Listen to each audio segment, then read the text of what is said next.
my this thing got hung up, you know, so that is why I was not able to do it. No problem. अभी तो मैंने I have taken over my host role. I know. Something went wrong, you know, so I just. नहीं, कोई बात नहीं. Fine. So we will start the satsang. आपके कहे हुए दया, शांति, क्षमा और पवित्रता को मैंने पहचाना नहीं. एक ही वचन है, बहुत ही छोटा सा वचन है, लेकिन उसमें बहुत सारे चीजें हैं जो हम इतने सत्संग से कर रहे हैं. दया के ऊपर, शांति के ऊपर, क्षमा के ऊपर, और अभी आज हम पवित्रता पे जाएंगे. पवित्रता ऐसी चीज है जो सबको प्रिय है. किसी को गंदगी पसंद नहीं. We all want to be pure, पवित्र. और जब भी हम पहाड़ों में जाते हैं, नेचर में जाते हैं, तो वहाँ हमें बहुत अच्छा लगता है. उसका एक कारण ये है कि वहाँ पर पवित्रता है, एक नेचर की एक प्योरिटी है. और वहाँ पर नेचर की जहाँ भी प्योरिटी होती है, there you feel connected as if you are connected with the divine. तो जहाँ भी पवित्रता होती है वहाँ पर डिविनिटी होती है, आत्मा का एक अनुभव होता है. तो पवित्रता बहुत ही इम्पोर्टेंट है. और हम सब इसी मार्ग में जो चल रहे हैं, वो पुरुषार्थ जो भी कर रहे हैं, वो पवित्र होने का पुरुषार्थ कर रहे हैं. यानी जो भी हमारा कचरा है, मैल है, उससे मुक्त होने का हमारा प्रयास है. तो पवित्रता, ये एक चौथी बात कृपाणु देव ने इस वचन में कही है कि प्रभु आपकी कही हुई पवित्रता, मेरी बताई हुई या मेरी मानी हुई नहीं, आपकी कही हुई पवित्रता को मैंने पहचाना नहीं है. तो चलिए देखते हैं कि प्रभु की बताई हुई पवित्रता क्या है. अंदर बाह्य दोनों प्रकार की निर्मलता से जीवन पूर्णता प्राप्त करता है. यहाँ शरीर की पवित्रता का प्रकार नहीं, परंतु बाह्य जीवन यानी पवित्रता दो तरीके से हो सकती है. एक है बाहर से और दूसरी है अंदर से. तो यहाँ पर शरीर की पवित्रता की बात नहीं हो रही है, परंतु बाह्य जीवन में समता, नम्रता, सरलता, उदारता आदि गुणों सहित वर्तन करना और अंतरंग में रागादि, क्रोधादि, विभाव रहित दशा का अभ्यास करना, वह पवित्रता है. यानी पवित्रता दोनों तरफ से होनी चाहिए. बाह्य से कैसी पवित्रता? तो समता, नम्रता, सरलता और उदारता.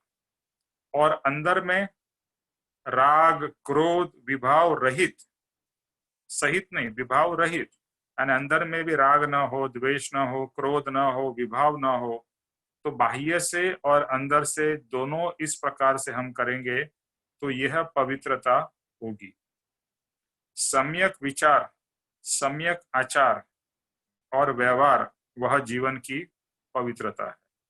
यानी जिसे हम कहते हैं good thoughts, good deeds and good feeling.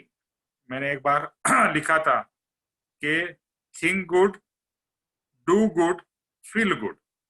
If you think good, आप अच्छे विचार करोगे, अच्छे कार्य करोगे, तो आपको अंदर से अच्छा ही लगेगा.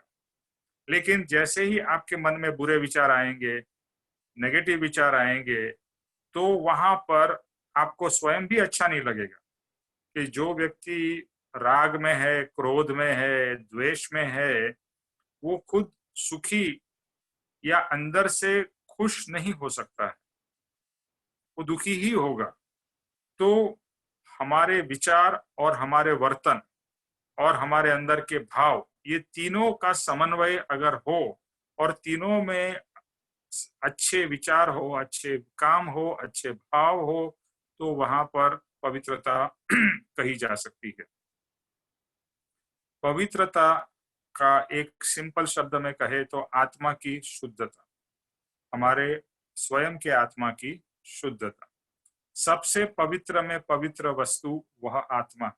अभी हमने एग्जाम्पल दिया कि ये हम पहाड़ों में जाते हैं या नेचर में जहीं भी जाते हैं हमें बहुत अच्छा लगता है और वहां पर पवित्रता का हमें अनुभव होता है। नेचर की पवित्रता हमारे को टच करती है।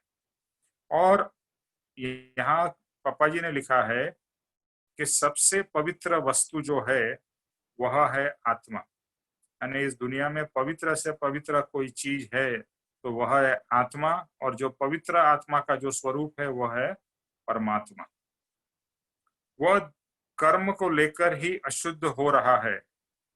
तो हमारी अशुद्धता, एक्चुअली आत्मा पवित्र ही है लेकिन कर्म के कारण आत्मा अपवित्र हो गया है। और कृपाणु देव का एक वचन है कि मोक्ष कहा निज शुद्धता। मोक्ष क्या है? निज यानी आत्मा की स्वयं की शुद्धता। तो अपने ही आत्मा की या अपने आप की शुद्धता वह है मोक्ष। तो बेसिकली प्रोसेस जो हम जैसे शुरू में कहा, प्रोसेस जो पुरुषार्थ का क्या है, जो आज की हमारी दशा है, आज की हमारी दशा का ये मतलब है कि हमारे आत्मा प्लस जो आत्मा पे लगे हुए जो कर्म है वह जब भी पूरे के पूरे कर्म निकलते जाए माइनस होते जाए तो वहां पर शुद्धता आएगी। तो कर्म से रहित होना वहां पवित्रता है और वह पवित्रता हमें प्राप्त करनी है। तो निज शुद्धता वही मोक्ष है। संकित हो तब से निर्जरा होने लगती है। तो सबसे इम्पोर्टेंट हमारा जो स्टेप है, मैं ये सोचता हूं कि जो पहला स्टेप है कि ये मार्ग में एंट्री लेना सबसे सबसे इम्पोर्टेंट है कि मार्ग में एंट्री लेना, इस मार्ग के आत्मा के मार्ग के प्रति रुचि होना, सदगुरु का मिलना, सदगुरु के प्रति भक्ति होना, और वह भक्ति के कारण और इस आत्मा के अंदर में रुचि होने से और आत्मा के भाव होने से वहां पर हमारी जितनी बलवान भाव होंगे तो वहां पर हमें संकित की भक्ति के द्वारा संकित की प्राप्ति होती है। और वह सबसे एक इम्पोर्टेंट स्टेप्स है। और फिर वो स्टेप से आगे बढ़कर जैसे जैसे और भक्ति और विचार चिंतन मनन चलता रहता है तो फिर आत्मा का एक आंशिक अनुभव वहां पर होता है। और वह आंशिक अनुभव से बढ़ते बढ़ते फिर पूर्ण आत्मा का अनुभव होता है। तो जब से हमें संकित की प्राप्ति होती है तब से निर्जरा शुरू हो जाती है। और निर्जरा की मात्रा में फर्क पड़ेगा। पहले संकित में कुछ निर्जरा होगी, दूसरे में उससे ज्यादा होगी, और तीसरे में जिसको हम शाइक कहते हैं वहां पर तो सिर्फ कर्म की उसके बाद में निर्जरा ही होती जाएगी। लेकिन जब से संकित हुआ यानी सेल्फ रियलाइजेशन हुआ, उसका फर्स्ट स्टेप से हमारी निर्जरा शुरू हो जाएगी। यानी जितने समय हम आत्म भाव में रहेंगे, आत्म विचार में रहेंगे या सत्संग में रहेंगे और हमारा आत्मा सत्य के साथ जुड़ा रहेगा, उस समय हमारी कर्म की निर्जरा होती शुरू हो जाएगी। सो जितनी कर्म की निर्जरा होती है उतनी शुद्धता या पवित्रता हुई, ऐसा कह सकते हैं। तो हमारे अंदर में इम्प्योरिटी क्या है? ये सब कर्मों की इम्प्योरिटी है। और जितने अंश तक हमारे कर्म की निर्जरा होती है, निर्जरा मीन्स एक तरह से कह ले कर्म की सफाई। अभी वो कर्म चले गए और नए कर्म नहीं आए, तो पुराना कचरा निकल गया और नया कचरा नहीं आया, तो इसका मतलब उतना आत्मा हल्का हुआ या आत्मा के ऊपर में लगे हुए जो आवरण थे वो उतने कम हुए। तो जितनी जितनी कर्म की निर्जरा होगी उतनी हमारे अंदर में शुद्धता या पवित्रता होगी।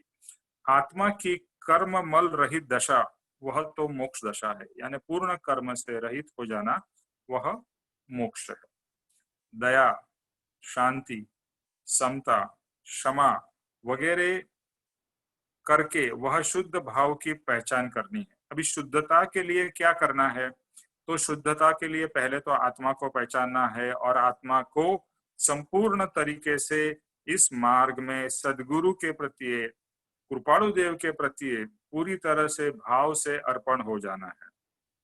और जैसा हम आज्ञा भक्ति में कहते हैं कि जैसा आत्मा आपने कहा वैसा ही आत्मा मुझे मान्य है और आपकी पूरी श्रद्धा है, और जो पूरा हम आज्ञा भक्ति में बोलते हैं कि विश्वास, श्रद्धा, प्रतीति और अनुभव करना है, तो आपके ऊपर में हे परम कृपाणु देव और हे प्रत्यक्ष सद्गुरु, हमारे को पूरा पूरा विश्वास और श्रद्धा है। तो ये जब भी होगा उसके बाद में दया, शांति, क्षमा और समता, पवित्रता, ये सब ये करने से पवित्रता आएगी। दया दया के भाव होने से, समता के भाव होने से, क्षमा के भाव होने से, जैसे आज दो लोगों ने शेयर किया, रितु ने और हर्ष जी ने, कि क्षमा करने से ही हमें शांति का अनुभव होता है, और शांति का अनुभव हुआ और क्षमा हुआ तो हमारी पवित्रता भी उसके साथ साथ में उत्पन्न होती है, या पवित्रता हमारे अंदर में आने लगती है। तो ये सब आत्मा के जो गुण है, आत्मा के गुण है, उसे हमें प्रकट करने हैं या उसको हमें बढ़ावा देना है। हमारे अंदर में ये सब गुण तो है, दया सब में है, समता भी है, भले हम कुछ समय के लिए भी समता में रहते हैं लेकिन समता में रह सकते हैं। शांति कभी कभी हमें अनुभव होती है, उसको हम किस तरह से बढ़ा सके, किस तरह से अशांत वातावरण में, यानी ये जो संसार की उछल कूद उठ पटांग है, उससे हम जितना अपने आप को कट ऑफ कर सके तो आपको शांति का अनुभव होगा। संसार में रहकर शांति का अनुभव होना बहुत डिफिकल्ट हो जाता है, नहीं पॉसिबल ऐसा नहीं है, वो ज्ञानी उच्च दशा में कर सकते हैं, लेकिन हमारे जैसी दशा में जैसे ही हम संसार के कोई भी काम में जुड़ जाते हैं वहां पर शांति भंग हो जाती है। तो उसके लिए जितना हो सके संसार और संसार भाव से जितना कट ऑफ हो सके, मुझे जहां पर इन्वॉल्व नहीं होना है, आई विल स्टे डिटैच्ड। जो हो रहा है होने दो, मुझे तो शांत हो जाना है, मुझे ये सब में उलझनों में पड़ना नहीं। आज तक हमने चोंच मार मार के अपने ही आत्मा को बहुत ही घायल किया है। बिल्कुल, आप ये समझ लीजिए कि 100% में से आप जितने परसेंटेज अपने आप को संसार के कार्यों से, संसार के भावों से कम करते जाओगे, उतना आपके अंदर में आपको एक सुकून महसूस होगा, एक शांति महसूस होगी। और पहले क्या था, पहले आपको और कहीं जाने के लिए जगह नहीं थी, अभी तो आत्मा को पहचान लिया है, यानी संसार से विरक्त होके आत्मा में जाने के लिए अभी आपके पास में रास्ता है। पहले लोग कहते थे कि ये कम करो, कम करके करना क्या, वो नहीं मालूम था। अभी हमें पता चल गया है कि ये कम करके यहाँ का बढ़ाना है, ये पहले हमारे अंदर में समझ नहीं थी। तो संकित गुण आए तो आत्मा के सब गुण पहचान सकते हैं। अभी संकित जब ये आएगा तो वहां पर एक कृपाणु देव का वचन है, सर्व गुणांश वह संकित। सर्व गुणांश यानी सब गुणों का अंश वह संकित है। अभी आत्मा के तो बहुत सारे गुण है, हम सब जानते हैं, दया, शांति, प्रेम, श्रद्धा, क्षमा, पवित्रता, आप जो गुण जितने लिस्ट बनाते जाओ, इतने बहुत सारे, ज्ञान, दर्शन, तो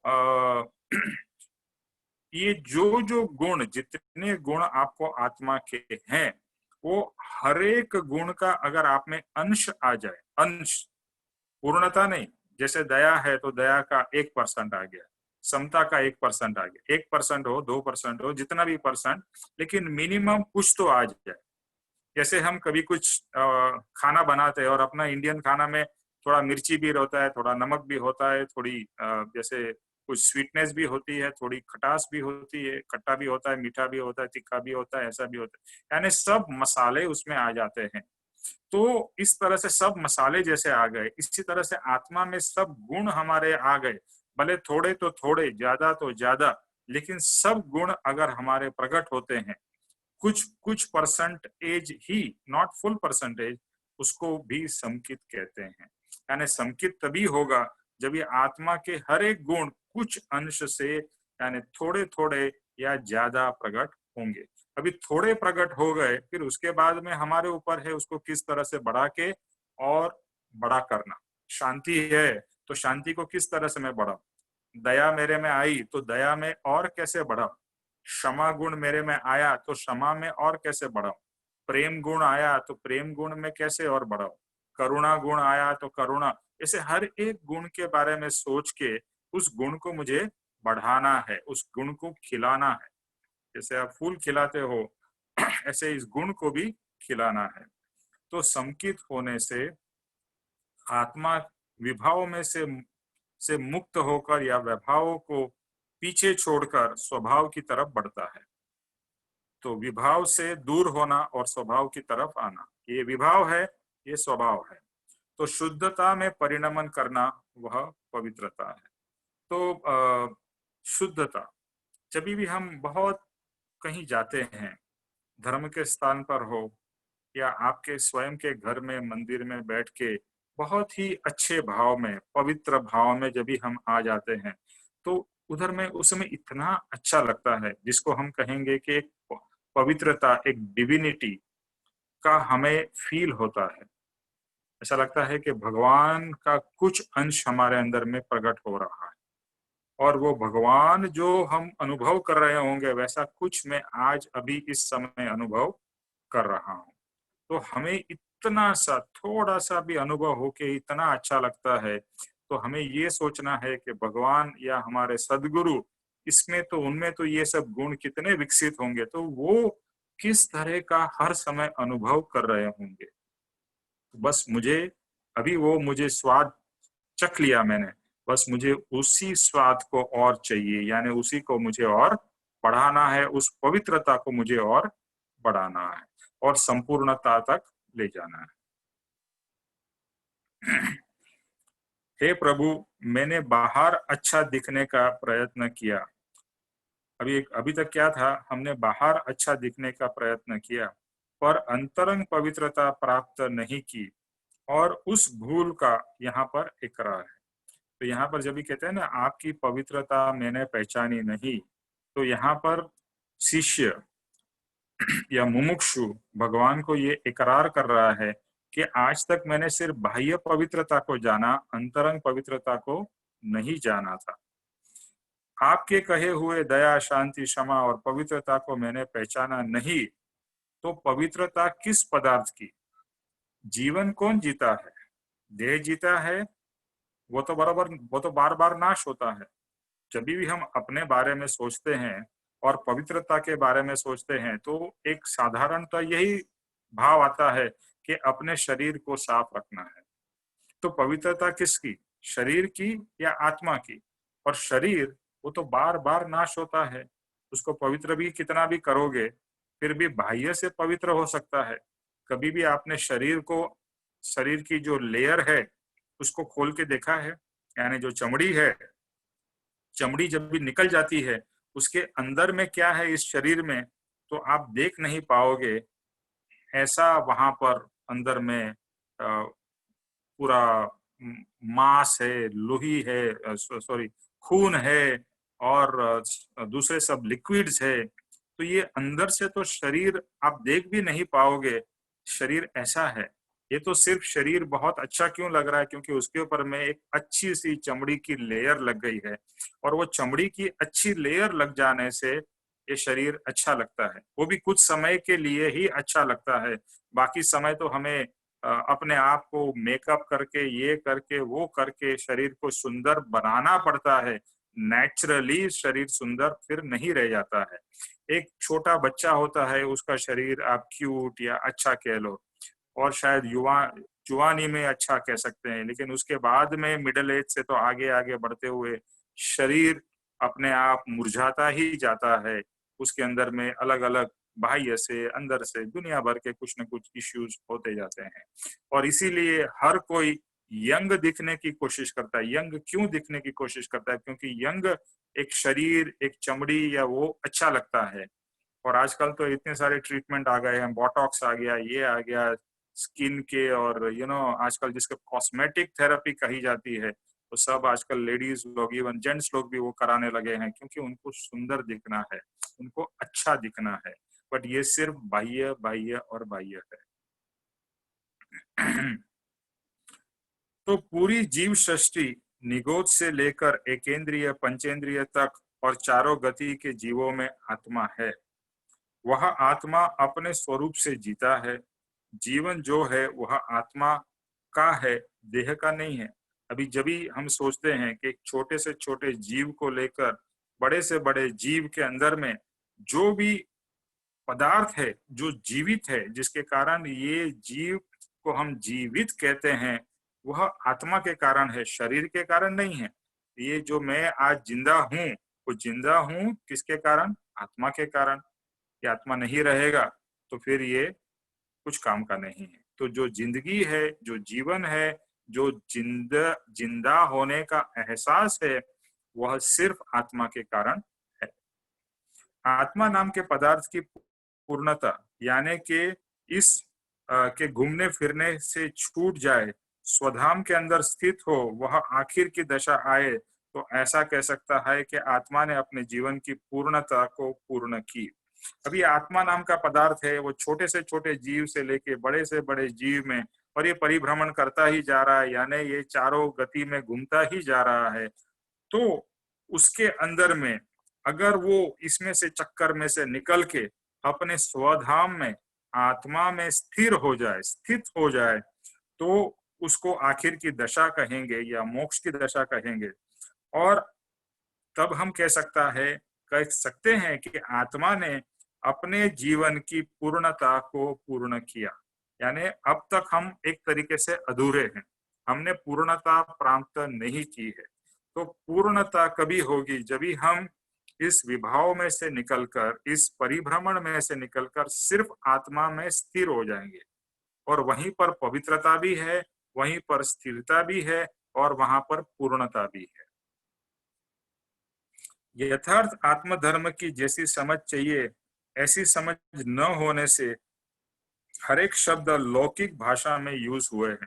यानी जब तक हमने आत्मा को पहचाना नहीं है, तब तक हमने हर एक दया को भी लौकिक तरीके से देखा है, क्षमा को भी लौकिक तरीके से देखा है, शांति को भी लौकिक तरीके से देखा है, और पवित्रता को भी लौकिक तरीके से ही हमने देखा है। जीवन सफल करने के लिए दया चाहिए, तो दान वगैरह कर दिया। अभी हमको बताया गया कि भाई दया करो, क्षमा करो, शांति करो। तो यहाँ पर एग्जाम्पल दिए जो हमने पास्ट में किए, उसका एक समरी है कि अगर कहा कि दया होनी चाहिए तो हमने दान वगैरह कर दिया और सोच लिया कि हमने दया कर ली। क्षमा के बारे में सोचा तो हमने किसी को माफ कर दिया और कहा कि मैंने तुझे माफ किया, जा, वहां पर अहम भाव पैदा कर लिया। शांति का अर्थ ये समझा कि हमको दुख से निवृत्त होना वह शांति है, ऐसा हमने अर्थ किया। यानी सब शब्द जो कृपाणु देव ने कहे हैं, उसका अर्थ हमने सिर्फ लौकिक और बाह्य तरीके से ही लिया है। आत्मा जैसा है वैसा है, उसमें फर्क नहीं पड़ता है। आत्मा की पवित्रता में बड़ा जबरदस्त फर्क पड़ा है। अनंता ऐसी कर्म वर्गणा आत्मा को चिपकी हुई है, कुछ ऐसी वर्गणा के कारण यह देह अपना है। अभी इसमें दो चीज समझने वाली बात है कि आत्मा जैसा है वैसा ही है, यानी अनंत काल से हमारा आत्मा जैसा है, मूल स्वभाव में उसमें कोई परिवर्तन नहीं हुआ है। वो मूल स्वभाव में जैसा आज है वैसा लाखों साल, करोड़ों साल पहले भी था, और लाखों करोड़ों साल बाद में भी आत्मा वैसा ही रहेगा। यानी एक खूबी इस आत्मा की ऐसी है कि आत्मा नरक में भी चला जाए, स्वर्ग में भी चला जाए, मनुष्य में, कीड़े मकोड़े में भी चला जाए, आत्मा जो है उसके जो भी प्रदेश कहें, आत्मा के गुण कहे, एक तरीके से वो तो कंटिन्यू रहते ही है। आत्मा कहाँ भी चला जाए, लेकिन हर एक गति में जाता है तो उसके आवरण अलग अलग होते हैं, और आवरण अलग अलग होने के कारण उसकी जो बाह्य से जो चेष्टा होती है उसमें बहुत फर्क दिखाई देता है। बट मूलभूत जो आत्मा है, जो अंदर में जो आत्मा है, वो आत्मा तो मूलभूत, उसमें कोई चेंज नहीं होता है। इस तरह से अगर हम सोचे तो हमें ये रियलाइज होगा कि मैं जैसा हूं वैसा ही रहूंगा, चाहे मैं खुश रहूं या दुख रहूं, फिर भी मैं अंदर से, मूड से तो मैं वैसा ही रह सकता हूं और रहूंगा ही। मेरे अंदर में चाहे मेरा इस शरीर का कोई कत्ल भी कर दे, मेरे आत्मा को कुछ नहीं हो सकता। चाहे मैं कहीं डूब जाऊं, इसके लिए वेदांत में भी कहा है कि आत्मा कैसा है, न कट सकता है न डूब सकता है, उसको कुछ नहीं हो सकता। आत्मा इतना अद्भुत पदार्थ है कि ये आत्मा को कुछ नहीं हो सकता है, और इसीलिए इतने समय से आत्मा कंटिन्यू हो रहा है। अगर आत्मा को कुछ न कुछ होता रहता था, जैसे शरीर को कुछ न कुछ होता है, तो एक समय पे शरीर खत्म हो जाता है, लेकिन आत्मा वैसा नहीं है। आत्मा को कुछ नहीं होता है। आत्मा को कोई भी व्यक्ति, कोई भी चीज हार्म नहीं कर सकती। तो ये एक आत्मा की खूबी है, यानी वो मेरी खूबी है, आपकी खूबी है। लेकिन जो कर्म की वर्गणा है, उसके कारण सब चेंज हो रहा है। तो एक मूलभूत पदार्थ है और ये कर्म की वर्गणा है, इसमें जो भी चेंजेस हो रहे हैं उसके कारण ऐसा लग रहा है कि आत्मा में चेंज हो रहा है, लेकिन आत्मा के अंदर में मूल में कोई चेंज नहीं होता है। ये बाह्य से सब कुछ चेंज हो रहा है। जैसे एक आप लाइट लगा दो, ऊपर से ग्रीन शेड लगा दो तो ऐसा लगेगा कि ग्रीन है, फिर लाल शेड लगा दो तो लगेगा लाल है, येलो लगाओ तो येलो, यानी जिस जिस कलर के शेड लगाएंगे ऐसा लगेगा कि ये लाइट लाल हो गई, पीली हो गई, ऐसी हो गई, ग्रीन हो गई। बट नहीं, वो जो कवर है उसके कारण ऐसा लग रहा है, बट मूल में तो जैसा बल्ब है, लाइट है, वैसा ही रहता है, और आत्मा भी जैसा है वैसा ही रहता है। और आत्मा जैसा कोई दूसरा पदार्थ इस ब्रह्मांड में नहीं है, और वह मैं स्वयं हूँ। और ये जो शरीर भी मिला है, ये मुझे कर्म के कारण मिला है, कर्म भुगतने के लिए मिला है। ये बात समझनी है। ये शरीर जो मिला है उसके कारण आप कर्म भुगत सको, इसलिए शरीर मिला है।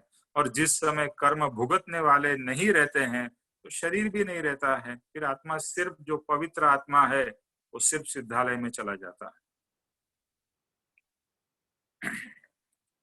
यानी देह के साथ का संबंध वही जीव की सबसे बड़ी अपवित्रता है।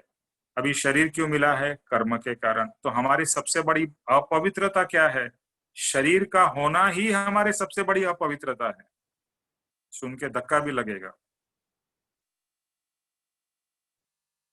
जब पुद्गल का संपूर्ण संयोग दूर हो और आत्मा जब अकेला हो तब उसे पवित्र कहेंगे, तो यह देव तत्व हुआ। और जैसे बताया कि ये पूर्ण सब देह से कर्म से रहित हो जाएगा, तो वैसा वैसा शुद्ध ही है, बस वो शुद्धता अभी प्रकट होगी, दिखाई देगी, सब अनुभव में आएगी। बस ये शुद्धता को प्राप्त करना वही पवित्रता है। वो पवित्रता को हे भगवान मैंने जाना अब तक नहीं था। 2, 5, 15 भव में हमें क्या प्राप्त करना है? तो निश्चय से पवित्रता यानी आत्मा का परम शुद्ध स्वरूप प्राप्त करना है। अभी हमारा गोल क्या है? कहते हैं मोक्ष हमारा गोल है। मोक्ष का दूसरा नाम क्या है? आत्मा की शुद्धता, पवित्रता, वह मोक्ष है। परम शुद्धता, 100% आत्मा शुद्ध हो, वही मोक्ष है। तो पवित्रता हमें 2 भव में, चाहे 5 भव में, 10 भव में, 15 भव में, 15 भव से आगे नहीं जाना है, 15 भव के ब्रैकेट में हमें ये पवित्रता, पूर्ण पवित्रता, पवित्रता तो आज से शुरू हो सकती है या हो गई होगी, लेकिन जो पूर्ण पवित्रता है जिसको हम परमात्मा कहेंगे, परम आत्मा, परम शुद्ध आत्मा, वो अल्टीमेट हमारा गोल है। अब जब आत्मा ऐसे देह के परिचय में है, तो यह देह अज्ञानी आत्मा के कारण हर एक क्रिया आत्मधर्म की अपेक्षा से एकदम गलत कर रहा है। और सबसे आश्चर्य की बात क्या है कि कितने ही भवों से यह क्रिया एकदम गलत या भ्रांति वाली होने के बावजूद सब जगत के जीव यही समझते हैं कि मैं सही हूं, मैं सही। तो अभी हमने आत्मा को जाना नहीं और अपने शरीर को ही माना है कि मैं हूं। इसके लिए जो भी हमने किया शरीर से किया, ये बात बार बार आती है। एक सिर्फ बेसिक एक ही चीज है कि मैं आत्मा हूं, शरीर नहीं हूं।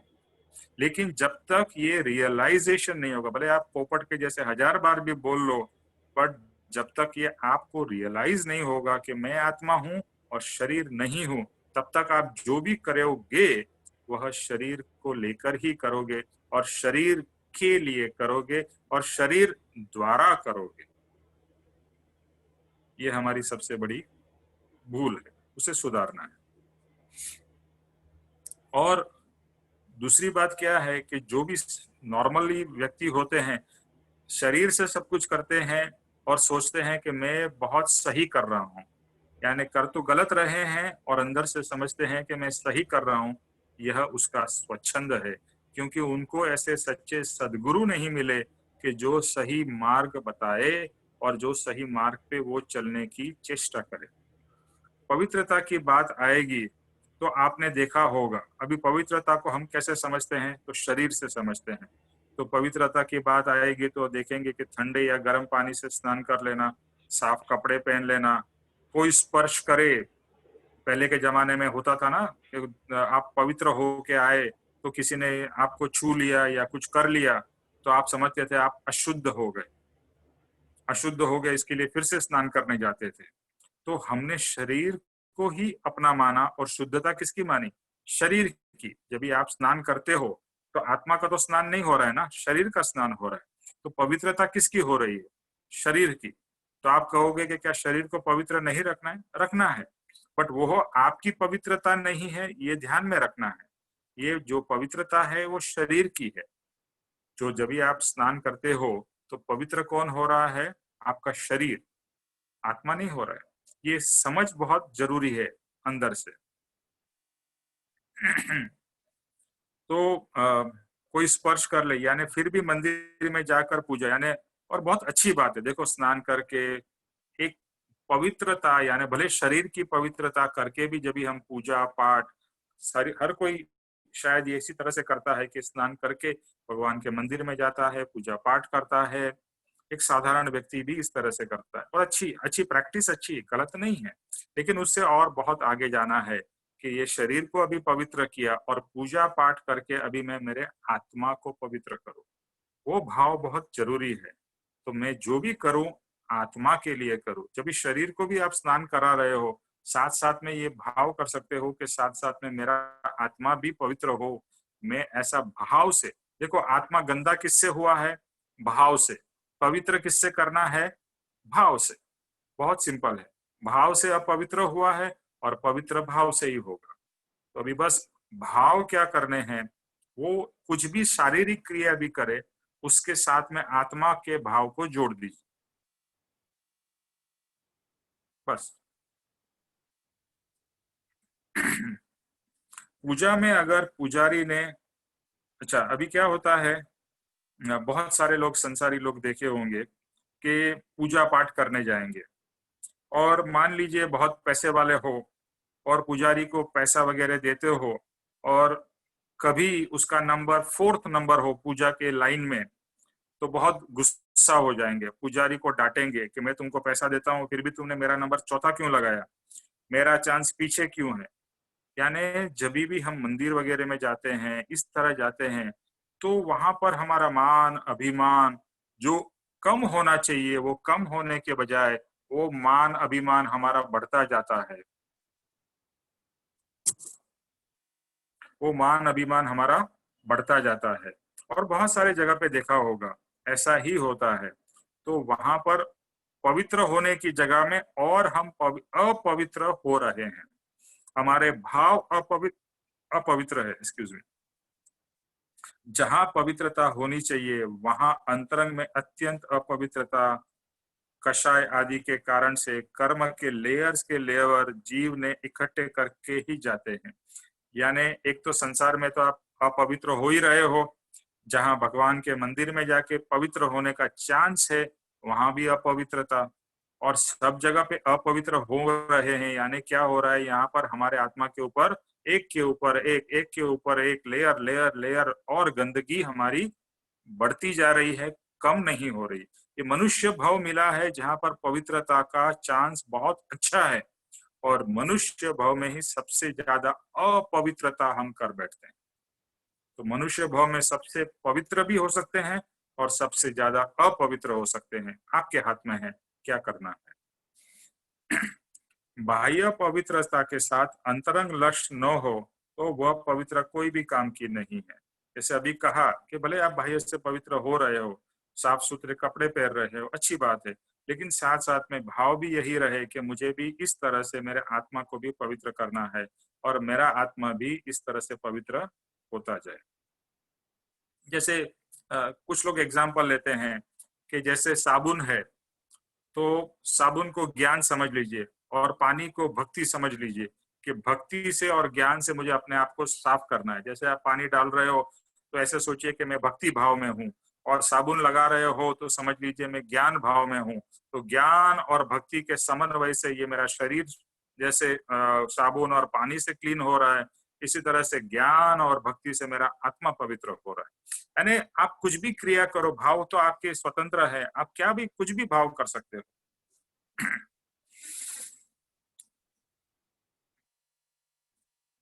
इस तरह से पवित्रता एकदम अलग ही अर्थ में लोगों ने भ्रांति से समझी है। यानी पवित्रता को आज तक जो समझा था वो बहुत ही बाह्य और शरीर के रूप में ही हमने समझा था। इसीलिए क्या कहते हैं, गंगा में जाओ और डुबकी मार लो और सब आपके पाप धुल जाएंगे। तो आज तक पाप क्यों नहीं धुले इतने बार गंगा में डुबकी मारने के बाद भी? तो गंगा में डुबकी मारने से पाप नहीं धुलते हैं। एक जगह पे मैं पढ़ रहा था कि गंगा के आसपास में स्नान करने का महत्व क्यों है, तो बहुत अच्छा कहा कि जैसे वाराणसी है, तो वाराणसी में उस जमाने में और आज भी बहुत सारे संत महात्मा रहते हैं। तो जब भी आप वहां पर स्नान करने जा रहे हो तो हो सकता है कि आपको कोई संत महात्मा के दर्शन हो जाए, उनका समागम हो जाए। तो स्नान इस एक एक बहाना है, लेकिन उस बहाने से आपको बड़े बड़े संत पुरुष के महात्मा के दर्शन और समागम होंगे, जिससे आपकी यानी आत्मा की पवित्रता होगी। तो उस संदर्भ में बहुत अच्छा लगा मुझे ये पॉइंट ऑफ व्यू कि इसलिए वहां पर स्नान करने का महत्व कहा होगा। जब तक आत्मा देह के अंदर है तब तक यह देह के कारण अपवित्रता कैसे दूर हो, ये जो प्रोसेस या पुरुषार्थ वह आत्मा की पवित्रता का पुरुषार्थ है कि क्या क्या करने से आत्मा देह के साथ का अनेक भाव का गाढ़ बंधन टूट जाए। अभी स्टार्टिंग में क्या कहा कि हमारी सबसे बड़ी अपवित्रता क्या है, कि ये देह का होना ही सबसे बड़ी अपवित्रता है। तो हमें भाव और पुरुषार्थ क्या करना है कि किस तरह से इस देह के साथ में जो संबंध है वो टूट जाए, छूट जाए। अभी अभी के दशा में आप देह तो छोड़ नहीं सकते हो, ओके, जब तक कर्म लिखे हैं आपको देह तो मिलेगा ही, लेकिन किस तरह से भाव से हम अपने आप को देह से अलग कर सके। और जो कृपाणु देव का भी वचन है, छूटे देहाध्यास तो नहीं करता तू कर्म, नहीं भोगता तू तेहनो एज धर्म नो मर्म। इसका मतलब है कि अगर देहाध्यास छूट गया, देह का अध्यास छूट गया, तो नहीं करता तू कर्म, फिर तू कुछ भी करेगा तेरे को कर्म बंधन नहीं होगा कभी। अगर तू अपने आप को देह से अलग कर लेगा तो अंदर से सेपरेशन हो जाएगा, तो तू उसको कहेंगे छूटे देहाध्यास, देह का अध्यास छूट गया। तो नहीं करता तू कर्म, नहीं तू कर्म का करता होगा, और अगर कर्म का करता नहीं है तो नहीं उसका भोगता। देखो, जो करता है वही भोगता है। आज तक हमने ये सब पाप किए हैं, इसी का हम फल भुगत रहे हैं। अगर हम कर्ता भाव ही नहीं हो, यानी कुछ कर्ता नहीं करे, वो जो आगे आत्मसिद्धि में बहुत डिटेल में आएगा कि मैंने ये किया, मेरे कारण हुआ, ये भाव सब निकल जाए, जो हो रहा है बस एक सहजता से होता रहे, तो वहां पर कर्ता भाव नहीं है। और कर्ता भाव न हो तो वहां पर भोक्ता भाव भी भोक्ता हो ही नहीं सकता है। जो करता है वही भोक्ता है, जो नहीं करता वो नहीं भोक्ता है। वही धर्म का मर्म, वही धर्म का मर्म, यानी धर्म का सिद्धांत यही है कि छूटे देहाध्यास, देह का अध्यास छोड़ना है। तो अभी अपवित्रता से पवित्रता में आने के लिए क्या करना है? शरीर तो है ही, फिजिकली तो रह रहा है, लेकिन शरीर के भाव से हम कितने दूर होंगे उतनी हमारी पवित्रता होगी। अपने देह के साथ और देह के संबंधी माता पिता पत्नी बच्चे वगैरह के साथ रहा अत्यंत राग भाव, मोह भाव, आसक्ति भाव जितने हैं वह कैसे टूटे। पहले भी एक वचन आया था कि ये परिवार, ये सब चीजें, माता पिता, कुटुंब वगैरह, ये संसार नहीं है, लेकिन ये मेरे है, ये भाव संसार है। तो हमारी आसक्ति है या ममत्व भाव है कि ये कुटुंब वाले ये मेरे हैं, ये मेरा बेटा है, ये मेरी बेटी है, you know, very much you are clear in your mind कि ये मेरे हैं और वो पराये हैं। तो ये जो मेरा का जो भाव है, जो ममत्व भाव है, वह भाव, वह संसार है, वही कर्म बंधन का कारण है। तो जितने भी लोग आपके इर्द गिर्द है वो कहीं जाने वाले नहीं है और आप भी कहीं नहीं जा रहे हो, लेकिन भाव से हम कैसे उनसे सेपरेट हो सके। अगर राग कम होगा तो प्रेम बढ़ेगा। लोगों को सबसे बड़ा डर ये रहता है कि अरे ये मेरे बच्चों से मैं प्रेम नहीं करूंगा या करूंगी तो कैसे चलेगा, वो तो पॉसिबल ही नहीं। अरे प्रेम करना है, राग को मिटाना है। और ये मेरे बच्चे मेरे बच्चे मेरे बच्चे कर करके आपने जो इतने कर्म आपके बांधे हैं उससे मुक्त होना है। और बच्चे परमानेंटली आपके नहीं रहने वाले हैं। जैसे बेटे की बात करते हैं तो बेटा शादी हो जाने के बाद में बेटा आपका नहीं रहता है। बेटी तो वैसे भी शादी होने के बाद में माता उसके पति के घर चली जाती है। फिजिकली भी ऐसा हो रहा है ना। और आजकल के संसार अपने सिचुएशन में तो देख रहे हैं, जैसे ही शादी होती है लोग अलग जाके रहते हैं। तो जो और अब्रॉड में तो ऐसा ही है कि 18 साल का बेटा या बेटी बड़े हुए तो फिर उसके पर निकल आते हैं, वो उड़ जाते हैं और उठते हैं, यानी कहीं भी जाते हैं, कहीं रहते हैं, वंस इन अ वाइल माता पिता को मिलते हैं। तो आप कितनी भी कोशिश कर लो, जो भी आप सोचते हो मेरे मेरे, वो परमानेंटली आपके नहीं रह सकते हैं। और ये मेरा है ना, वही सबसे बड़ा दुख का कारण है। वहां पर अपेक्षा है, वहां पर एक ओनरशिप है। मेरी पत्नी है, मेरी पत्नी को ऐसा ही करना चाहिए, मेरे पति को ऐसा ही करना चाहिए। ये सब जो भाव है, यही कर्म बंधन के कारण है।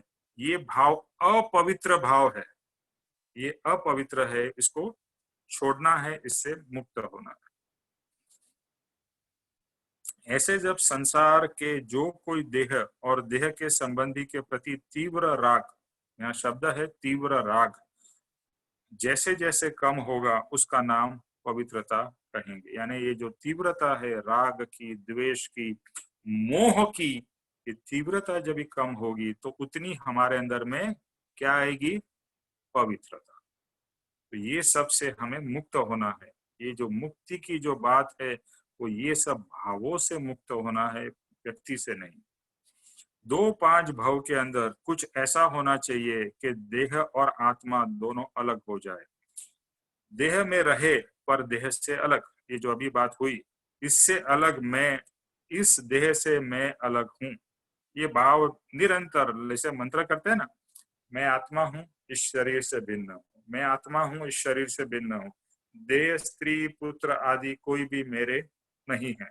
हाँ, पूर्व के ऋणानुबंध के कारण ये लोग मिले हुए हैं, उनके साथ में प्रेम से व्यवहार करना है, उनको जो चाहिए वो देना है, लेकिन मुझे उनसे कोई एक्सपेक्टेशन नहीं रखनी, क्योंकि एक्सपेक्टेशन वह अशुद्धता है। तो नो एक्सपेक्टेशन इज शुद्धता। मैं अपने निज स्वभाव में रहूं। अगर आप आपके निज स्वभाव में रहोगे तो वहां कोई एक्सपेक्टेशन हो सकती है। जब भी आप निज स्वभाव में रहोगे वहां कोई राग और द्वेष हो सकते हैं, वहां क्रोध मान माया लोभ हो सकते हैं, नहीं, कुछ नहीं हो सकते हैं। इसके लिए ज्ञानी हमेशा क्या एम करते थे, मुझे अपने निज शुद्ध स्वभाव में रहना है। और निज शुद्धता यानी निज शुद्ध स्वभाव में रहना वही पवित्रता है। तो 2-5 जितना भी समय लगे, लेकिन लक्ष्य यही होना चाहिए कि मुझे देह से सेपरेशन करना है। और देह से सेपरेशन मीन्स देह के संबंधी से, देह की चीजों से, सब चीजों से, संसार से मुझे सेपरेशन करना है भाव से। और फिर आगे जाके शरीर से होगा, वो बहुत आगे की दशा है, अभी उसके बारे में नहीं सोचेंगे। सो देह भाव कहे या कर्म के रचकन कहे, उससे आत्मा किस तरह से छूटे वह पवित्रता है। यानी वापिस बात वही आ रही है कि देह से छूटे या कर्म से छूटे, देह भाव से छूटे, वह सब पवित्रता है। और यह कौन सी पवित्रता है, अंतरंग पवित्रता। ये बाह्य पवित्रता की बात अभी नहीं हो रही है, अभी अंतरंग पवित्रता है। बाह्य कहते आत्मा जो कोई गुण है वह गुण हमारे में प्रकट हो, तो इसका अर्थ यह है कि संसार से जो दुर्गुण है वह अवश्य जाएंगे। अभी जैसे जैसे बताया कि कोई भी गुण हमारे प्रकट होंगे, तो गुण तभी प्रकट होंगे जब ये दुर्गुण जाएंगे। क्षमा का भाव तभी प्रकट होगा जब क्रोध कम होगा, मान कम होगा, तो ही क्षमा का भाव प्रकट हो सकता है। यानी एक तरीके से कहे कि क्रोध और मान कम होंगे तो क्षमा प्रकट होगा, या क्षमा का भाव होगा तो अपने आप क्रोध और मान कम होंगे। तो इस तरह से ऑपोजिट को ध्यान में रखना है। एक तरीके से कहे कि अवगुण को कम करोगे तो गुण प्रकट होगा। देखो एक ही लाइन है और ये बार बार कहा गया है, बट ये बहुत ही इंपॉर्टेंट है। अगर यहाँ पर क्रोध है तो यहाँ पर क्षमापना है। एक ही लाइन है। जैसे क्रोध कम होता जा रहा है वैसे क्षमा और समता बढ़ती जा रही है। इसी तरह से मान के बारे में सोचिए। अगर ये मान है तो मान जैसे जैसे कम हो रहा है, मान कम हो रहा है, तो अपने आप आपके अंदर में समता आ रही है, शांति आ रही है, पवित्रता आ रही है।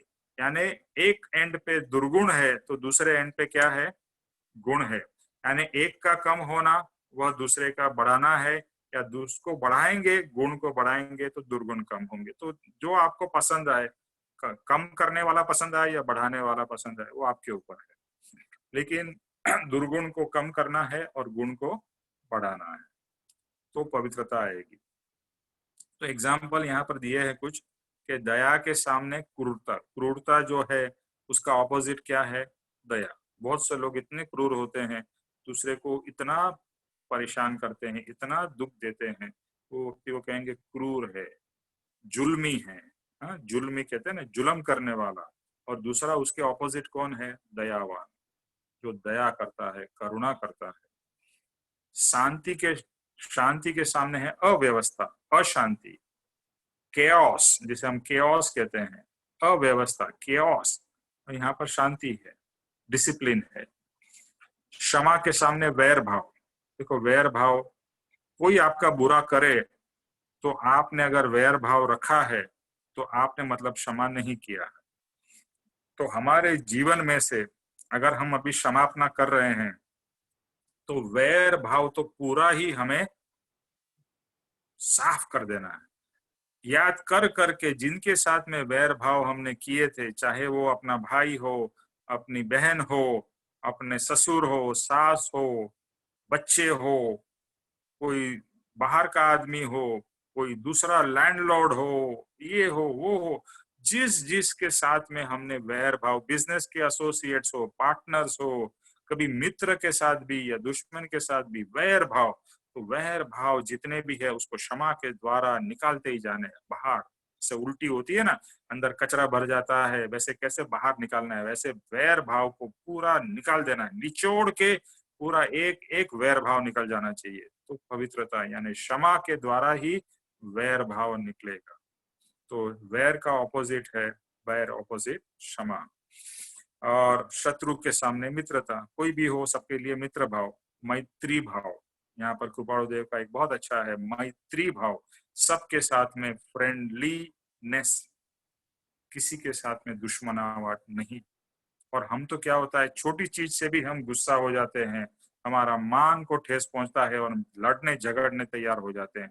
आप देखते ही होंगे, आप ट्रैफिक में हो और कहीं भी छोटी इंसिडेंट हो जाए तो लोग हाथापाई पे उतर आते हैं। मतलब जरा भी लोगों में समता नहीं है, कंट्रोल नहीं है, दूसरे की तरफ देखते ही नहीं है, बस दूसरे की गलती और मेरी गलती नहीं है। झगड़ा होता है किसी के अंदर में, रोड में कहीं गाड़ी एक दूसरे की टच हो गई, दोनों की किसकी भी गलती हो, लेकिन मारा पाई, हाथा पाई, और कभी कभी तो मर्डर भी लोगों का हो जाता है छोटी सी चीज के लिए। इस तरह से बाह्य और अंतर दोनों प्रकार की निर्मलता से जीवन की, यानी कि जीव की जो जी रहा है उसकी पूर्णता होती है। तो बाह्य से और अंदर से, दोनों से अगर पवित्र, यानी बाह्य वर्तन में पवित्रता, में शरीर की बात नहीं कर रहा हूँ, अपने बाह्य वर्तन में भी पवित्रता और अंदर में भाव से भी पवित्रता, तो वैसी पवित्रता हमें प्राप्त करनी है, शुद्धता।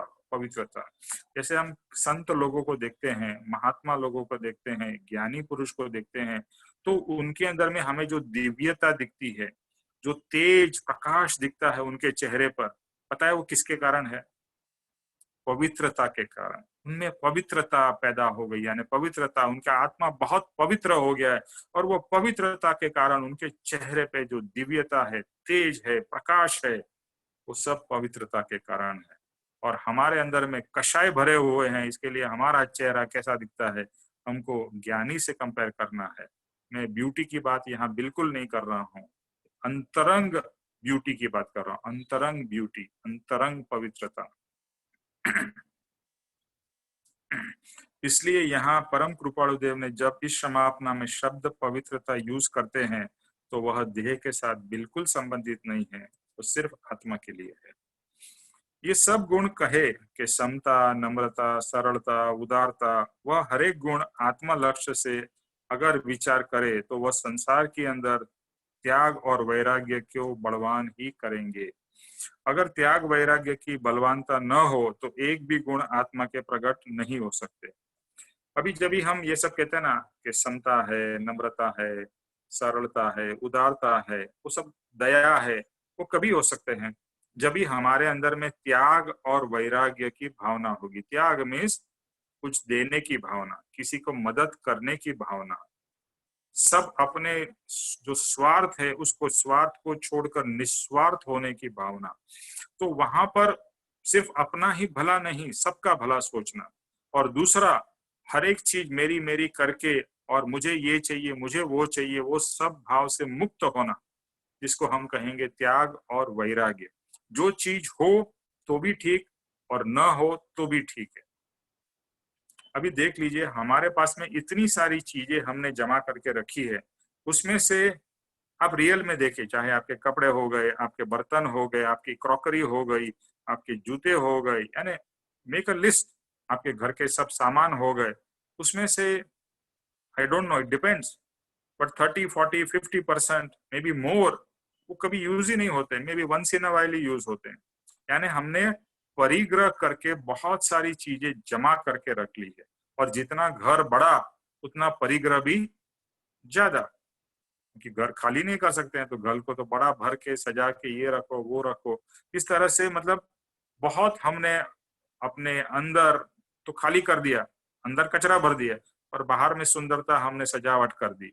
उल्टा करना है, बाहर को भी गंदगी नहीं करनी है, बट कम, जितना मिनिमलिस्टिक लिविंग जिसे कहते हैं, जितनी जरूरत हो उतना ही रखो, बाकी दूसरे को दे दो। अगर आपके पास में ज्यादा है तो दूसरे को दो, दूसरे को काम में आएगा ना, पड़ा पड़ा वैसे ही सड़ जाएगा। तो एक है त्याग और वैराग्य। अच्छा, त्याग का मतलब दूसरा ये भी है, त्याग के बहुत सारे मीनिंग है। एक तो ये सब बाह्य त्याग हो गया, और दूसरा त्याग ये भी है कि भी खाने पीने में जो हम बहुत ओवर इंडल्जेंस करते हैं, यानी 5 इंद्रियों के भोग में, उसका भी त्याग, उसका भी संयम, कि इतनी सारी चीजें खाते हैं। तो मैं अभी बीच में एक सुन रहा था कि महात्मा गांधी थे, वो आई थिंक गिन के 4 या 5 ही आइटम खाने में खाते थे, उसमें सब कुछ आ गया, जो रोटी सब्जी दाल चावल, तो 4 आइटम, 4 से 5 आइटम, उससे ज्यादा कभी कुछ नहीं खाते थे।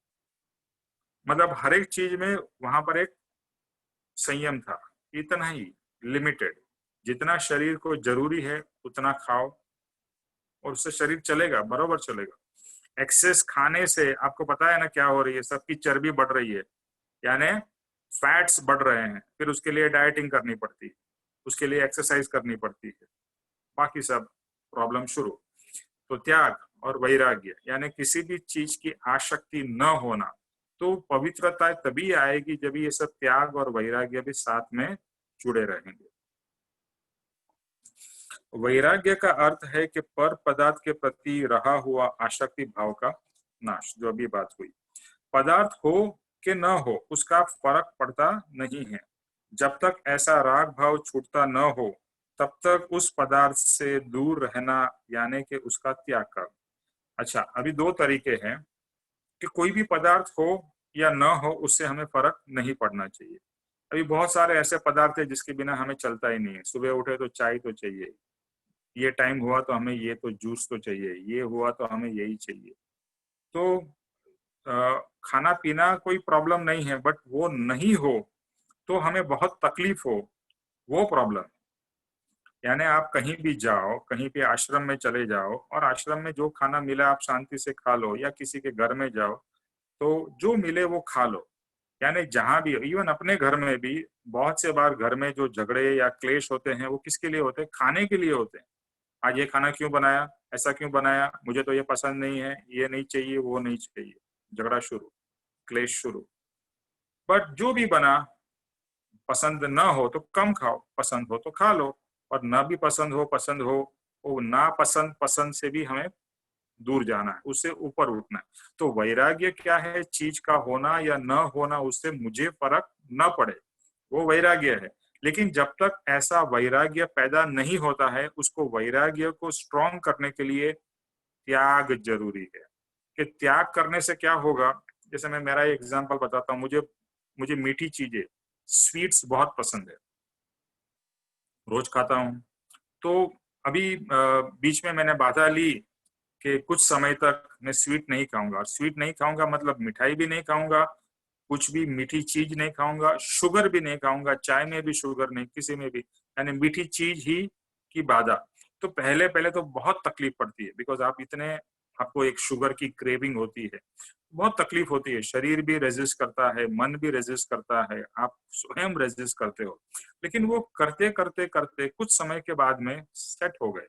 उसके बाद में विदाउट शुगर चाय भी अच्छे लगने लगी, विदाउट शुगर खाना भी ठीक हो गया, मिठाई भी नहीं खा रहे थे। अंदर से एक थोड़ा स्ट्रांग अपने आप को करना पड़ता है। उस वो जैसे कहते हैं ना, आत्मा का वीर्य, कि इसके बिना मैं रह सकता हूँ।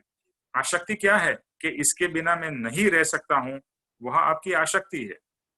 और आसक्ति से मुक्त होना मतलब क्या? इसके बिना मैं रह सकता हूँ।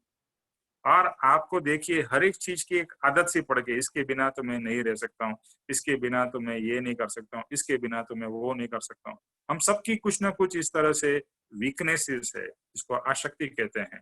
तो आसक्ति से बाहर आना है, उसके लिए त्याग जरूरी है। त्याग will help you to come out of that, जिसके अटैचमेंट कहते हैं। उस त्याग करने से वो अटैचमेंट कम हो सकता है। कुछ समय के लिए उस व्यक्ति से भी दूर रहो, if you are too attach to that person. ऐसा होता है ना, पिक्चरों में देखा होगा, if they are too attach they go little farther away. It doesn't mean कि उनका प्रेम कम हो जाता है, बट दैट अटैचमेंट ब्रेक हो सकती है। अनादिकाल से राग करके जो कोई आश्रव किया है, वह संवर यानी के त्याग होने से अटकते जाएंगे और छूटते जाएंगे। अभी अनादिकाल से हमने क्या किया? आश्रव किया, यानी कर्म ही बांधते रहे हैं। और कर्म बांधने का रीजन क्या हुआ है? आसक्ति थी, वो चीज चाहिए, वो चीज चाहिए, वो ऑलवेज क्रेविंग रहा करती थी। तो इसके लिए कर्म बंधन होते थे। अभी संवर यानी आपने उसमें त्याग किया या वैराग्य किया, जो भी किया, तो पहले त्याग से शुरू करना पड़ता है, फिर वैराग्य आता है। कभी कभी वैराग्य भी आ सकता है बिना त्याग के। अगर वैराग्य बिना त्याग के आता है तो अच्छी बात है, लेकिन ऐसा जनरली होता नहीं है। बोलने के लिए हम बोलते हैं मुझे वैराग्य है, लेकिन वो रियल में आप प्रैक्टिस में देखोगे तो लगेगा वैराग्य नहीं है। आपको लगता है वैराग्य है। वैराग्य बहुत ऊंची दशा है, और वैराग्य तो बहुत ही सुंदर आत्मा की दशा है। वैराग्य, मुझे तो सुशोभित होना है। पता है ना, हम बोलते हैं ना, हमें गहनों से सुशोभित होना है, आत्मा को वैराग्य से सुशोभित करना है। आत्मा में वैराग्य आएगा ना तो बहुत आत्मा कर्म से रहित हो जाएगा। तो आपको अगर लगता हो कि मेरे में वैराग्य है, तो समझ लीजिए वो भ्रांति वाला वैराग्य है, रियल वैराग्य शायद नहीं होगा। और है कि नहीं, वो सदगुरु से चेक करना चाहिए। तो आश्रव को हमने स्टॉप किया, यानी त्याग किया या वैराग्य, तो उसका संवर हुआ। और फिर उसके अंदर में से आसक्ति भाव जैसे जैसे निकलते जाएंगे, तो वह निर्जरा का भी कारण हो सकता है। वापिस वही है, कर्म से मुक्त होना वह पवित्रता है। आत्मा सिवाय के जो भी भाव, उसका नाम है विभाव। ये तो हम सब जानते हैं कि एक है आत्मा भाव, दूसरा है विभाव। आत्मा भाव और विभाव, आइदर आप आत्मा भाव में हो तो विभाव में नहीं हो, और विभाव में हो तो आत्मा भाव में नहीं हो। अभी हमारा अगर आप चार्ट देखेंगे तो ऐसा लगेगा विभाव में हम 90% है, या 100% भी हो सकते हैं। मे भी जब तक हम पुरुषार्थ करते हैं, यानी वांछन करते हैं, सत्संग करते हैं, तभी हम, मैं पूर्ण स्वभाव में तो नहीं कहूंगा, लेकिन विभाव में नहीं है, या विभाव हमारे कम है, क्योंकि हम उस समय सत्संग में आत्मा से जुड़े हुए हैं। तो हम कह सकते हैं कि हम स्वभाव की तरफ बढ़ रहे हैं या स्वभाव की दशा में है।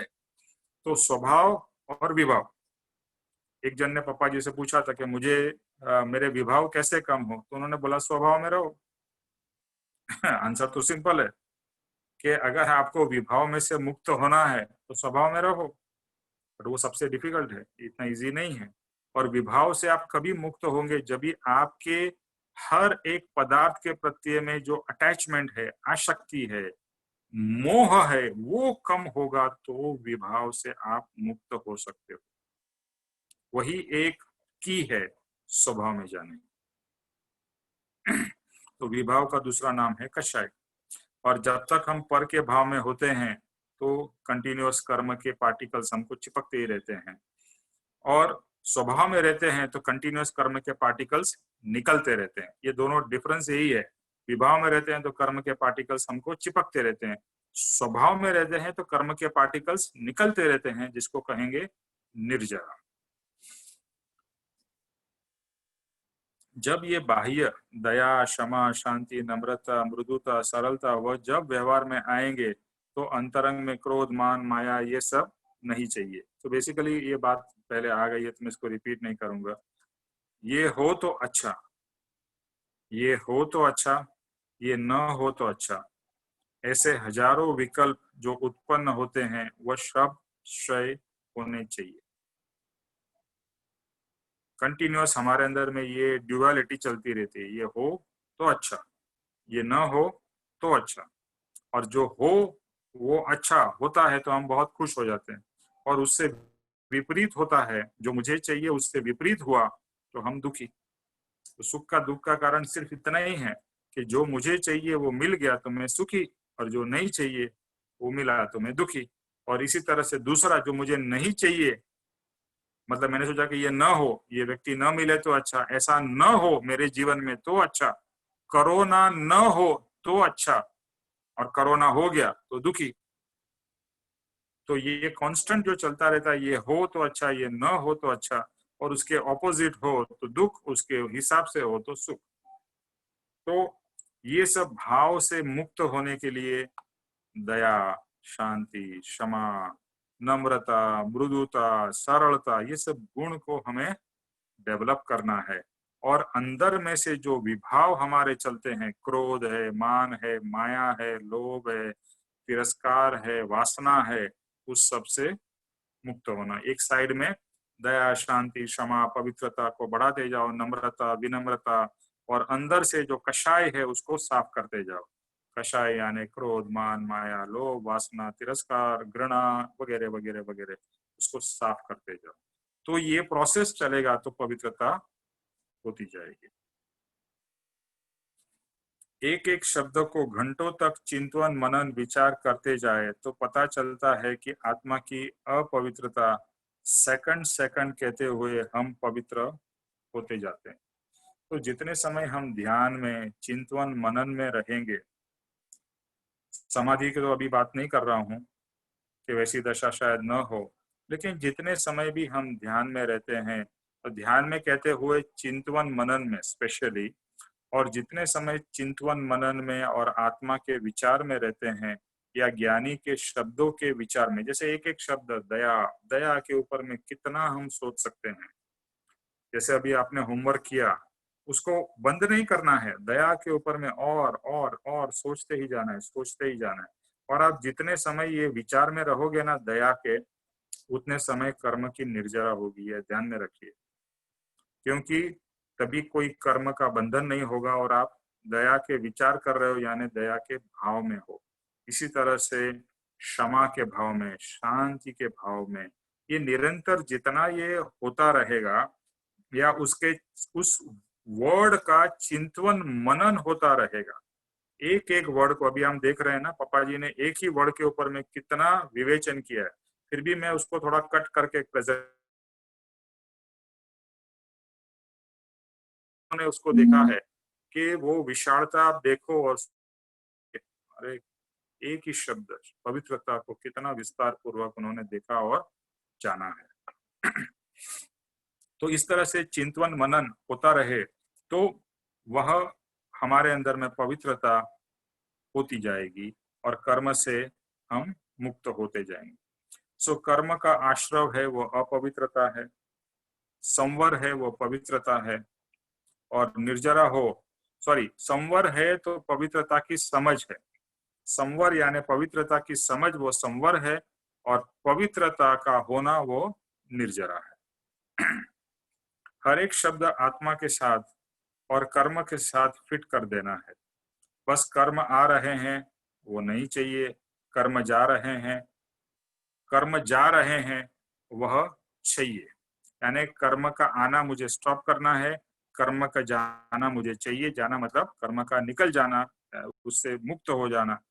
देह से छूटना है, इसलिए देह और देह के संबंध में आने वाले पदार्थों, प्राणियों, व्यक्तियों, ये सब से जितनी उदासीनता हो सके वह मुझे आत्मा की पवित्रता में लेके जाएगी। यानी basically you are trying to, पुरुषार्थ यही है, सबसे मुझे मुक्त होना है, सबसे मुझे डिटैच्ड होना है, और जितना डिटैचमेंट उतनी पवित्रता, उतनी आत्मा की पवित्रता।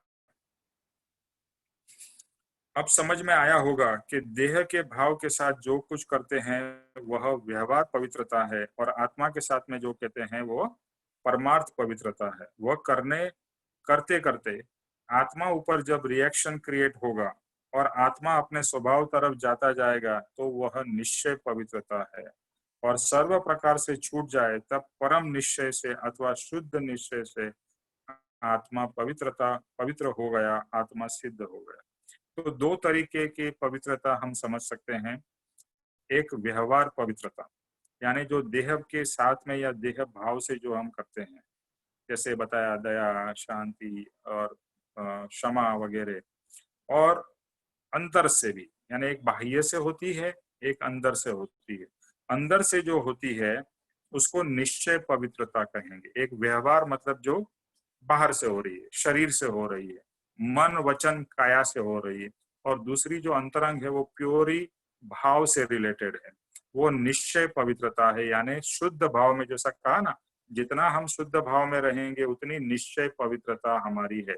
और ये सब दया की, क्षमा किया, ये बाह्य से हम उसको पवित्रता गिनेंगे। और शुद्ध भाव में रहना वह अंतरंग पवित्रता है या निश्चय पवित्रता है। और जैसे जैसे हम उसके आगे बढ़ते जाएंगे तो अंतरंग पवित्रता या निश्चय पवित्रता, फिर वो परम निश्चय पवित्रता, और फिर शुद्ध निश्चय पवित्रता होगी, इसका नाम है सिद्ध होना या भगवान हो जाना, परमात्मा हो जाना। तो अभी हम यहाँ पर पवित्रता का जो टॉपिक है उसके ऊपर में यहाँ पर हम स्टॉप करते हैं। तो किसको भी कोई प्रश्न हो और पूछना हो तो जरूर पूछिए। अच्छा, मुझे 1 ही मिनट शायद लॉग आउट करके वापस आना पड़ेगा क्योंकि बीच में काफी फोन आ गए।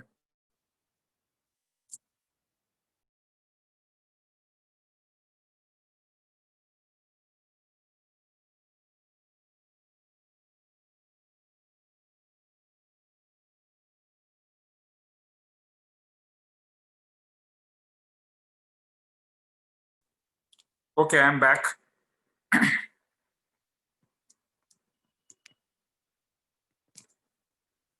एनी क्वेश्चंस पवित्रता के ऊपर?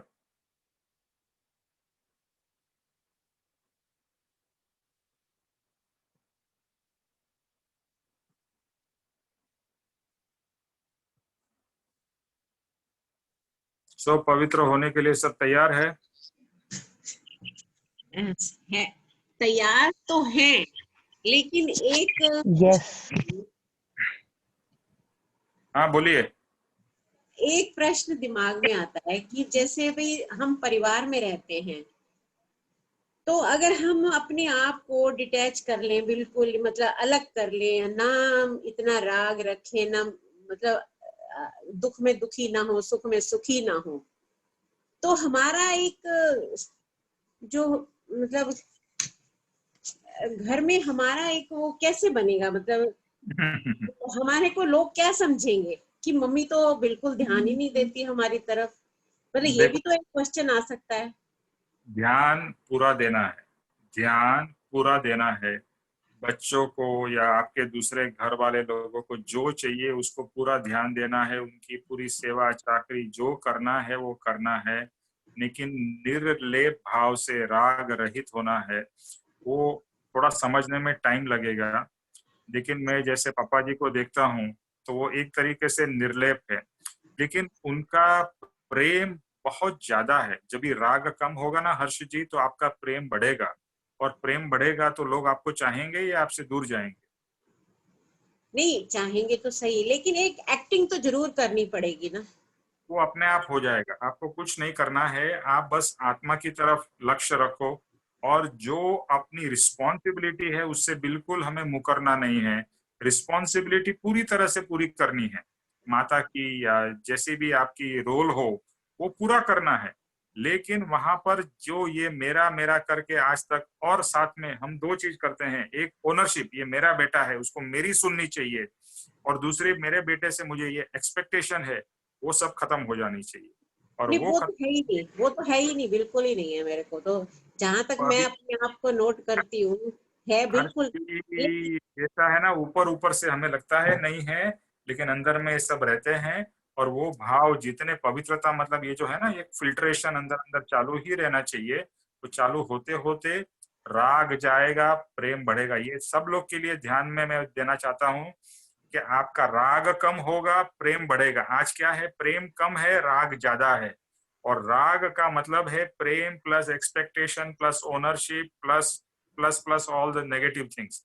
वो नेगेटिव थिंग्स चली जाएगी तो आपका प्रेम भी पवित्र हो जाएगा।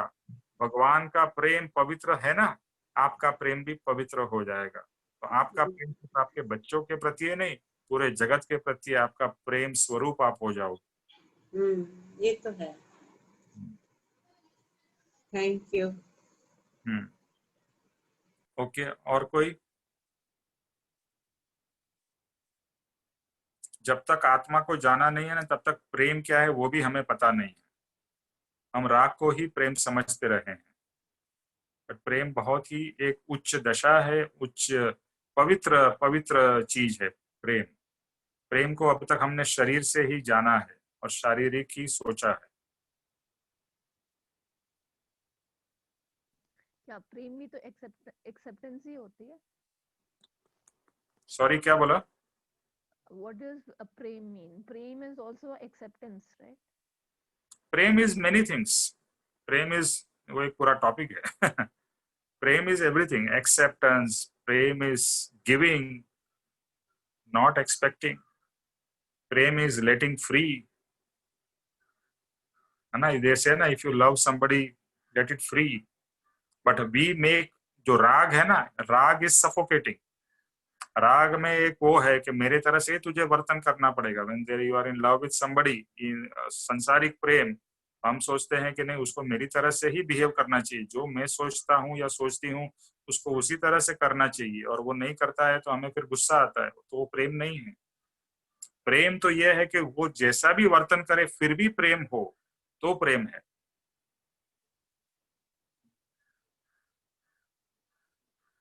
फिर मैरिजेस किस लिए मनाया है? वो तो प्रेम हाँ, कर सकते।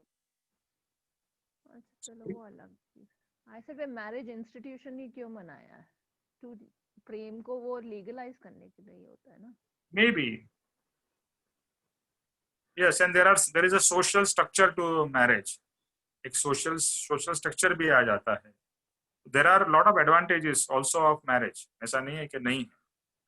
But yes, you can say it's a legalising of your love and your partnership. You are becoming together, you are coming together in a kind of a social framework.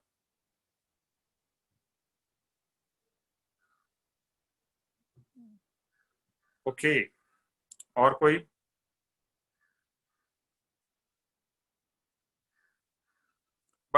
एक और चीज मैं कह सकता हूँ, बिना मैरिज भी प्रेम है, और आप प्रेम में पूरा, जैसे जो ब्रह्म जो लोग संन्यास ले लेते हैं, वो ऐसा नहीं है कि घर संसार भी छोड़ देते हैं, ऐसा नहीं है, लेकिन वो फुल प्रेम में रह सकते हैं। एक मैं जैसा कहा, एक प्रेम जो है ना, अब तक हमने फिजिकली सोचा है, बट प्रेम जो है वो आत्मा का गुण है, उस तरह से हमने कभी समझा नहीं और सोचा नहीं है। वो आत्मा का जो गुण है, और जब भी आप प्रेममय हो जाओगे ना, then you will radiate love. जैसे ज्ञानी होता है ना, ज्ञानी रेडिएट करते हैं love, they radiate love, they radiate affection, करुणा, वो सब, they are now full of it. तो हमें प्रेममय बन जाना है श्वेता, फिर बाद में जो हो सो हो, लेकिन मैं प्रेममय बन जाऊं, मैं पवित्र हो जाऊं। But wait, to begin with, it is acceptance only, no? First, Well, acceptance of acceptance is one part of it. There is more to it. Acceptance and giving. Love is giving. And हाँ, what he giving at times फिर लोग advantage ले लेते हैं कि अच्छा बहुत giving है person. Don't worry, let them take advantage. आप आपका फायदा देखो ना। आप प्रेम में अगर आगे बढ़ रहे हो, दूसरा कोई भी एडवांटेज लेने दो, कोई फर्क नहीं पड़ता। बट आपका प्रेम गिविंग में एक्सपेक्टेशन के बिना होना चाहिए, वो नहीं हो पाता है, बहुत डिफिकल्ट है कि मैंने तेरे लिए इतना किया तो तू मेरे लिए इतना। तो भले आप नहीं बोलोगे, बट अंदर में, हमारे अंदर में ये भाव चलता है कि मैंने तुम्हारे लिए इतना किया, तुम्हारे को इतना तो करना चाहिए मेरे लिए। That desire is there inside. तो वो अपवित्र। but then फिर वो लो स्टैंडर्ड्स भी हो जाते हैं ना। the other person thinks yeah ये person बहुत needy है, मतलब इतना देता है। I'm not just talking about love, I'm just talking about in general relationships. तो the person will think the other person यार ये तो बहुत ही needy है, मतलब हर चीज में गिविंग, मैं तो कुछ देता नहीं या मैं देती नहीं हूँ। फिर भी So this person there is a universal principle which you might have heard. The more you give, the more you get. Okay, the more love you will give, the more love you will get. Whatever you will give, एक universal principal है, वो आपको वापस मिलेगा। आप दुनिया को गुस्सा करोगे तो आपको गुस्सा वापस मिलेगा, दुनिया से आप नफरत करोगे तो आपको नफरत वापस मिलेगी, दुनिया से आप लोगों से प्रेम करोगे तो आपको प्रेम वापस मिलेगा। That is the universal principle. But without expectation वो अपने आप आएगा, आपको कुछ नहीं करना। ओके ओके, सो और कोई प्रश्न है पवित्रता के ऊपर?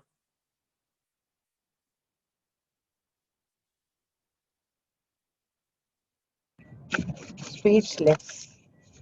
हेलो, हाँ शकुन, कुछ बोलना है आपको? We are really speechless. It is so pure. Because love and prem, in sansaric way of we think, तो ऐसा लगता है कि दोनों they are not equal to each other. क्योंकि right now हमारे संसारिक रूप से तो लव एक डिफरेंट टाइप ऑफ लव है, और प्रेम इज जो हम प्रेम समझते हैं, लव और प्रेम सेम समझते हैं, एक्चुअली में प्रेम वैसा नहीं है। प्रेम तो शुद्ध प्रेम होता है। तो that we can not calculate किया लव, और इंग्लिश में लव होता है, हिंदी में प्रेम होता है, तो it is actually completely different. प्रेम is totally different.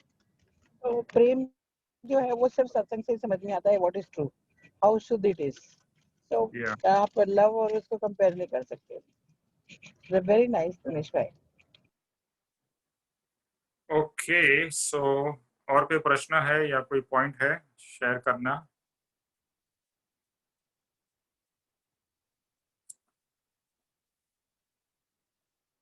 So basically हमने दया के ऊपर होमवर्क लिया, शांति के ऊपर लिया, क्षमा और पवित्रता, ये दोनों बाकी है।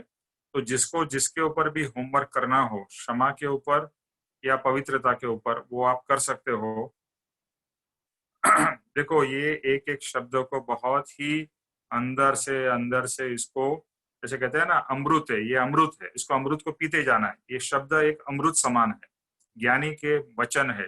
दया शांति नहीं सोचो, आप ये सोचो कि कृपाणु देव के द्वारा बताई गई दया, शांति, क्षमा और पवित्रता अभी मुझे जाननी है। तो ये अमृत, एक एक शब्द अमृत है, और उसको मुझे ग्रहण करना है, उसको मुझे अंदर से पूरी तरह से डाइजेस्ट करना है, चिंतन मनन करना है। और मैं फिर से एक ही चीज जो कहता हूं कि आप करिए, आपको ही फायदा होगा। और नेक्स्ट वीक नहीं, वेडनेसडे को शेयर करिएगा। What is next homework? वही तो मैं कह रहा हूँ कि क्षमा और पवित्रता के ऊपर में, जिसको आपको क्षमा के ऊपर करना है क्षमा के ऊपर करिए, पवित्रता के ऊपर करना है पवित्रता के ऊपर करिए। Okay, okay. आपको किसी के ऊपर भी आप बोलना चाहते हो, दया के ऊपर, शांति के ऊपर, चलेगा, लेकिन किसी के ऊपर भी आप एक चीज के ऊपर आप फोकस करो और अच्छी तरह से फोकस करो। ठीक है? ओके, सो शकुन आपको करना है, जय स्वरूप।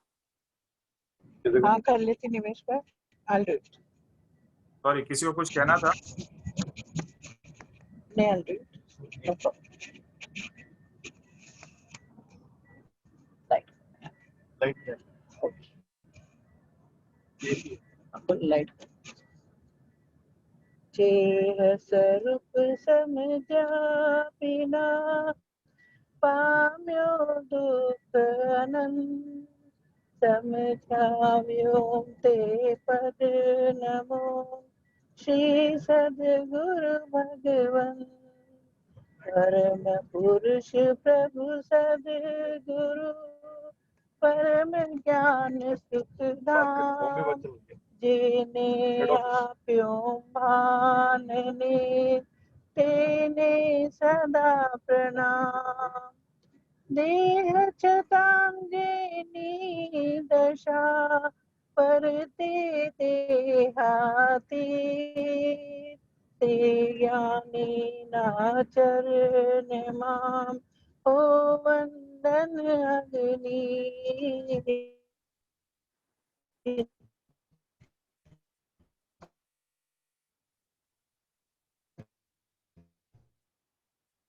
आपका वीडियो बंद कर दो शकुन, आपका वीडियो बंद कर दो शकुन।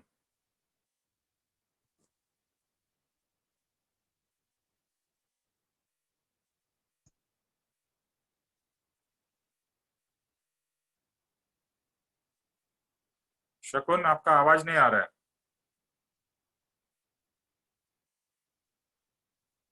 सतीश जी आप, हेलो, आवाज बंद हो गई। अच्छा हे सतीश जी परम आप, कृपालु देव, जन्म जरा मरण आदि सब दुखों का अत्यंत क्षय करने वाला वीतराग पुरुष का मूल मार्ग आप श्रीमान ने अनंत कृपा करके मुझे दिया। उस अनंत उपकार का प्रत्युपकार करने में मैं सर्वथा असमर्थ हूँ। फिर आप श्रीमान कुछ भी लेने में सर्वथा निष्प्रह हैं, जिससे मैं मन वचन काया की एकाग्रता से आपके चरणारविंद में नमस्कार करता हूँ। आपकी परम भक्ति और वीतराग पुरुष के मूल धर्म की उपासना मेरे हृदय में भव पर्यंत अखंड जागृत रहे, ये मैं मांगता हूँ, वह सफल हो। ओम शांति शांति शांति। नाथ की जय हो। परम कृपालु देव की जय हो। सद्गुरु देव की जय हो। आज के आनंद की जय हो। सर्वमुख के परमार्थ पुरुषार्थ और भक्ति की विजय हो। विजय हो। विजय हो। जय हो। जय हो। विजय हो। और जय सद्गुरुनंदन। सबका कल्याण हो, सबका कल्याण हो, सबका कल्याण हो। धन्यवाद निमेश भाई, बहुत बहुत धन्यवाद सर, बहुत बहुत बहुत धन्यवाद निमेश भाई। थैंक यू निमेश भाई। जय बहुत बहुत सद्गुरुदेव धन्यवाद। वंदन। Thank you. जय सद्गुरुदेव वंदन। ओके, आप बहुत अच्छा समझाते हो आप, बहुत थैंक यू। तुम किधर है मृदुल? निमेश भाई, पिछले जन्म में बहुत हमने कोई अच्छे संस्कार किए कि आपका हमको ये मेरा साथ, बहुत बहुत शुक्रिया जनाब, बहुत बहुत शुक्रिया, कोई लफ्ज नहीं है। सतीश जी, ऐसा है ना, बहुत फायदा होता है। Thank you निमेश भाई, जय सद्गुरुदेव वंदन। I'm sorry I lost my network, I believe. मैं ये कह रहा हूँ कि ये जो समय होता है ना, ये सत्संग का समय, ये इतना पवित्र और इतना अच्छा समय होता है। मैं फॉरवर्ड कि ये समय कभी आएगा और ये चलता रहे, ऐसा लगता है।